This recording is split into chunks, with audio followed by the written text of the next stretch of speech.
இன்று இந்தியாவிலே ஒரு தேசிய தலைவராக மாண்புமிகு முதல்வர் இருக்கிறார். அதாவது உலக அளவில் இஸ்ரேல் காசா போராக இருந்தாங்கன்னா, இஸ்ரேல் ஈரான் போராக இருந்தாங்கன்னா, மனித நேயத்துக்கு எதிராகவும் ஜனநாயகத்துக்கு எதிராகவும் நடைபெறுகின்ற போர்களை கூட தட்டி கேட்கின்ற ஆற்றல் நம்முடைய மாண்புமிகு முதல்வருக்கு ஒன்றிய அரசோ அல்லது இந்தியாவின் பிற பகுதிகளில் உள்ள எந்த தலைவர்களும் சில தவறுகளை கண்டிப்பதற்கு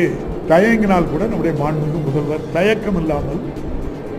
நியாயத்துக்கு சமூக நீதியோடு எல்லா மக்களையும் சமமாக வாய்க்கின்ற நம்முடைய மாண்புமிகு முதல்வர் ஆட்சியில் நான் நினைச்சு என்கிட்ட பல பேர் வந்து சொல்றாங்க, இந்தியாவில் தமிழக முதல்வருக்கு எதிராட்டு எந்த தலைவர் என்ன செய்ய முடியல, பிக்ஸ் பண்ண முடியல.